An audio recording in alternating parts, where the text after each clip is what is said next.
ყველა ერს აქვს თავისი სპეციფიკა ზღაპრების. ძირითადად, როგორც იუნგი ამბობდა, არის ესეთი ინფლაციური და ანტიინფლაციური ესეას ნათქვამი და ხავხსნი რა არის კულტურული კოდი ეპოსში, რას ნიშნავს ეს? ან მესიანურია ინფლაციური, ეს არის მესიანური, როდესაც გმირი არის იდენტიფიცირებული ღმერთთან და ეს არის გაბერილი ეგოს მდგომარეობა, ხო, ესეთი გადამრჩენელი, მესიანური. აი ჩვენ მაგალითად ამირანი გვაქვს ესეთი ისტორია, ხო, რომელიც გასაგები ახლა პრომეთეს ისტორია არის, უბრალოდ, ჩვენ გვაქვს გადმოქართულებული, ხო, რომელიც მის ადამიანურ საწყისებს აცდება იმხელა მისი აქვს.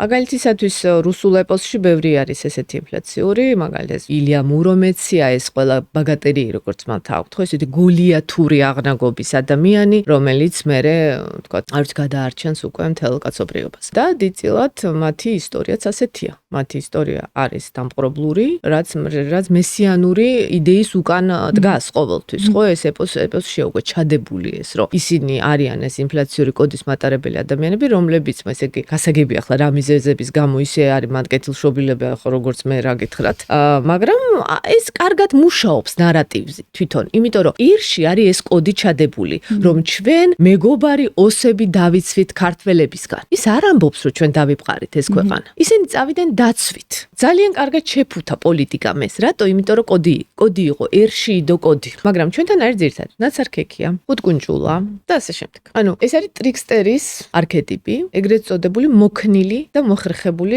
ადამიანის არქეტიპი. რომელიც ძალით კი არა ჭკუით, სულ ძალებს, ესე ვთქვათ, ორო ძალებს მოუგებს. თავის მოხერხებულობით აკეთებს ამ ყველაფერს, ხო, რაც არის აბსოლუტურად ანტიინფლაციური ესეთი კოდი, არა მესიანური, არამედ ადამიანურ შრეზე დარჩენილი მოხერხებულობა და ესეთი ლავირება ამ ყველაფერში. ნუ რაც ქართულში არის ბუნებრივია. ეხლა გეოგრაფია, ისტორია, რა თქმა უნდა, ყველაფერი არის. საქართველო ყოველთვის იყო პატარა ტერიტორია, რომელიც იყო ძალიან დიდ დამპყრობლურ გეოპოლიტიკურ მოცემულობაში. ამიტომ მას გონება, მოქნილობა, დამალვა, გამოჩენა ეს ყოველთვის სჭირდებოდა. ნუ რაც გასაგებია და ჩვენში არის ეს რეალურად ეხლა. ამ თვალსაზრისით გონიერი ადამიანები ვართ, ნიჭიერება და გონიერება არის ქართველის თანდევი. ეხლა, როდესაც შეეხები სხვა ერებს და მე მიმუშავია სხვა ერებთან, იქ სხვა სიძლიერეა, მაგრამ ეს კრეატიულობა, რა კრეატიულობაც აქვს ნამდვილად ქართულს არ არის, ეხლა ყველგან ნამდვილად არ არის, დიდ ერებში იშვიათად არის ხოლმე.